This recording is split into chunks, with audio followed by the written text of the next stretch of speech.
Hello guys, my name is Joseph Remore. I'm doing my position paper over should college athletes get paid. It's been argued for years and years now whether or not they should. You only have really two sides to it. You're for or against it. There's really no middle ground in that. There's no neutral side. It is either you're for or against it. And one of the biggest reasons why there are people that are for it. The NCAA makes millions a year now.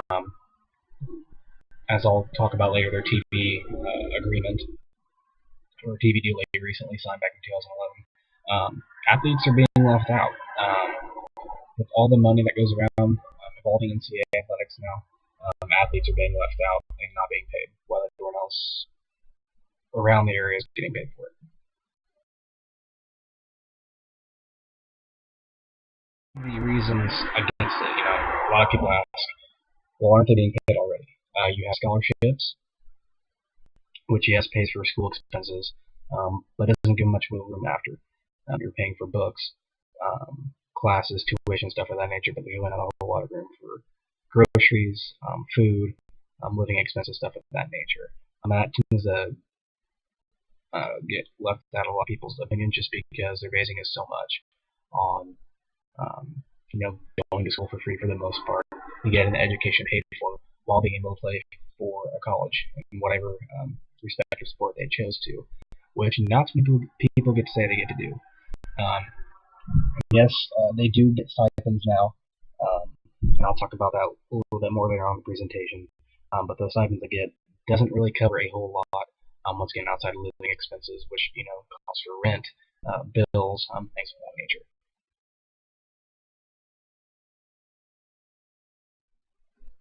One of the big questions raised, can schools afford it? As I'll talk a little bit about later on, athletic departments are usually in the negative. There are not many programs in the country that come out making money. A lot more money is being put in than what comes out. And the money that they do tend to make tends to go back into the program and to the athletic department. Another question is, how can schools pay for all these athletes? Where's this money going to be coming from? With the revenue sharing, there isn't a whole lot of options to where the money can come from. Speaking of revenue sharing, you get revenue sports, which comes from the main two sports, which is basketball and football. Outside of that, there really aren't any revenue sports in collegiate athletics. So you're basically getting all your money from these two sports, and that's it. And how do schools decide who to pay and what amount? How are schools going to pay for other sports outside of basketball and football? Who are they going to pay for? What's the amount? How much are they going to pay for a starting quarterback at Michigan compared to a starting quarterback at Marshall or San Jose State or a second string lineman? Something of that nature. There's a lot of logistics into that have to be figured out that is, a lot easier to think about having a resolution than actually solving the issue. And then it kind of goes back and, defeats the purpose of professionally. A lot of people kind of view these as a college athlete. It's an internship. You're doing what you love. You're getting paid in a form of, you get a scholarship. But outside of that, if you're getting paid a salary amount, what's the purpose of becoming a professional? Because you're technically not considered a professional yet. You are a collegiate athlete, which is still considered an amateur. And also, a lot of people believe if you are paid, it will defeat the purpose of becoming a professional, and defeat the purpose of becoming a student first and foremost, and then an athlete. A lot of people, the traditional thinking is you're going to college to get your education first, especially even if you are a student athlete. What do the universities offer? They obviously, that they offer the scholarship. What else do they offer? In an article written by Johnson and the Collegiate, they talk about, they mention you get name recognition depending on what school you go to. There's always a fan base regardless. Media exposure, atmosphere, obviously these vary from the size of school and stuff of that nature, but that's just one thing they offer. Also, you can throw in social life in there. Being a college athlete, you're in that sense of you're in that community, you're in that college athlete community. You have that social aspect that no one else really gets. Granted, not too many have social lives outside of athletics.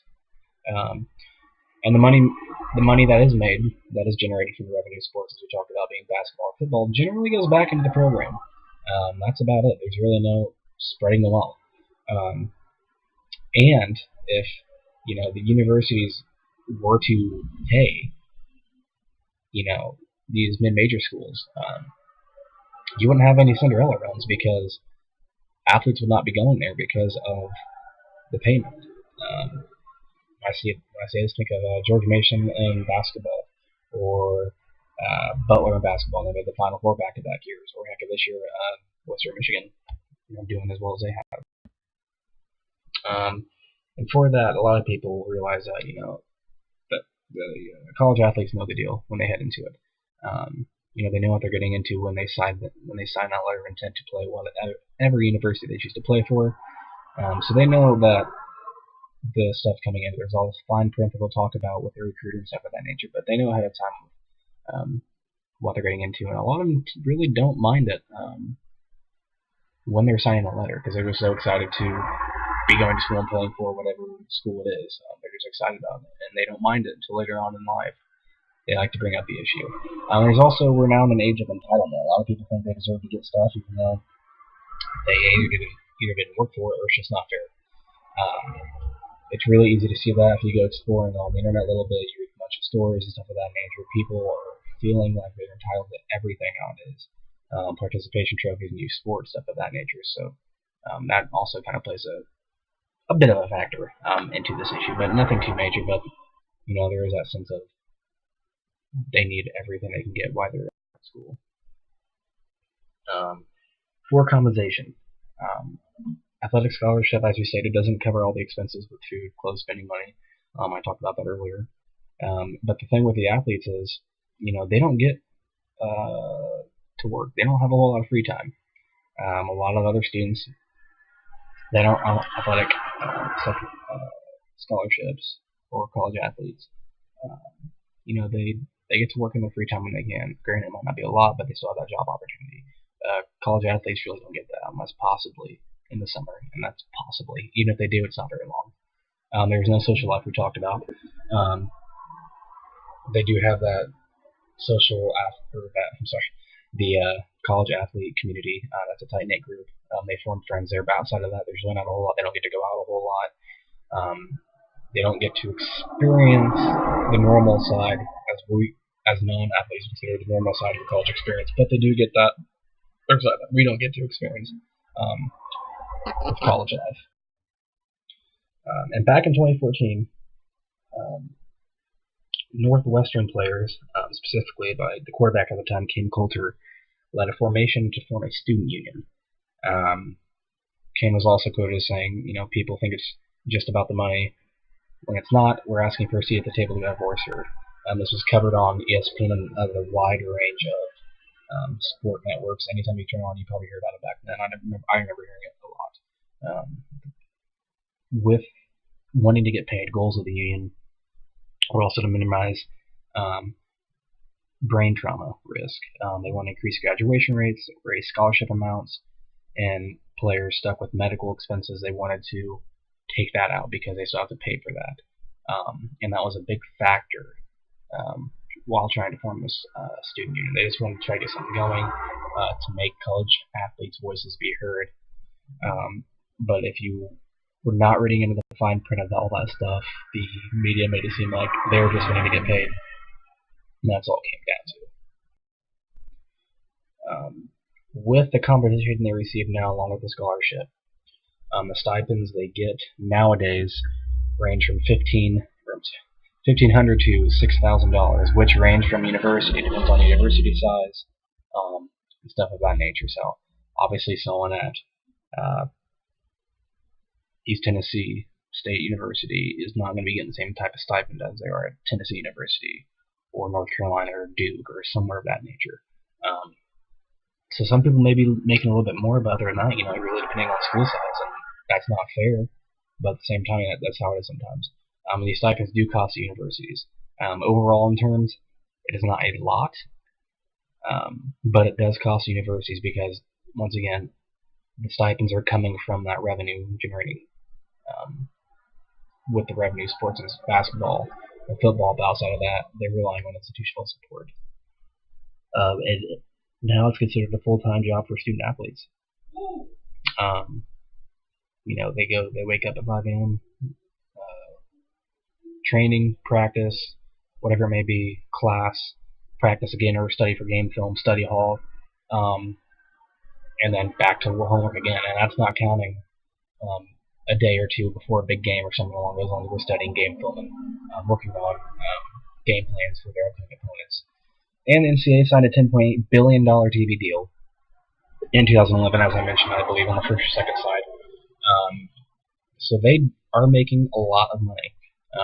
Keep in mind, they are supposedly still consider themselves a non-profit organization, so that's something to keep an eye out for and how that will affect how this stuff is viewed in the coming years. Another reason for people getting conversation, they believe, getting paid will also help students develop financial responsibilities. A lot of athletes, you think of something that comes to mind first is ESPN 30 for 30 documentary broke. A lot of athletes within their first 5 to 6 years spend all that money because they don't know how to handle it, because coming from pinching for money to signing a professional contract and getting thousands, if not a couple $1 million, you're going to spend all that because you're not going to know how to handle it. So a lot of people going for compensation choose to, this will help them develop that financial responsibility moving forward. As I say in my paper, the reason why they should not be paid, I don't believe they should. However, I am for a stipend increase if that can be worked out. I'm for that. That's fine. But why they shouldn't be paid is, how can a university and/or the NCAA justify who gets paid and why? It's going to be tough to, especially with the whole entitlement era that we're in now. How you're going to justify paying second-string quarterback this amount when the first-string quarterback gets this amount when they're both on a scholarship and stuff of that nature. Another thing, how would universities get the money unless the NCAA decides to spread the revenue they generate from the TV deals? That's it's going to be very tough. Only 14, and then on that side it talks about only 14 programs turn a profit. So how are the universities going to get this money? And the NCAA, with itself being a non-profit organization, is not going to spread the wealth. And there's not enough money for the non-revenue sports too. You talk about this generating revenue sports. How are you going to pay for athletes that are baseball, soccer, rowing, volleyball, lacrosse, stuff of that nature? So you got to be able to justify that if you're going to be able to pay them or not. And the odds are you're not going to have money to pay for all these athletes, because you cannot just pay some athletes and not everyone else. With that, the smaller universities have the possibility with cutting sports, and that's not going to fly over well. And you have the whole Title IX issue, as we talked about, not being able to pay everyone, and this person gets that. That's going to be a lot of lawsuits, and you're going to have more women's sports to help generate the money for women. So you're going to have a lot of issues with Title IX. There's going to be competition gaps, as if there's not enough already. The bigger universities being able to pay more money with the smaller universities, the competition is just going to decrease. The smaller schools are not going to have the Cinderella runs, as I said earlier. You're not going to have these random years where smaller schools are going to be good, stuff of that nature. And along with that, if you're going to start paying them, they're going to need agents. And agents aren't going to come free. Athletes are going to have to pay for agents. So at that point, they're not even a student-athlete anymore to consider professional with an agent. So there's a lot of things to come into play, which is why there's just so many problems that are there now, and that will arise if this continues to make it further, why collegiate athletes should not be getting paid. There's just way too many issues that arise with that. So I just personally don't think it would be a benefit, and I don't see the NCAA doing that anytime soon. And I just, unless something can possibly work out later on the road in the foreseeable future, I doubt it, but maybe someday there may be possibly something that could happen with this. But until then, it's just not a benefit to anyone, and the NCAA will lose more money than make if they start to pay for athletes. And the whole issue with Title IX and stuff of that nature. So That's why I shouldn't. That's why I think they should not be getting paid. And that is my presentation, so thank you for listening, guys.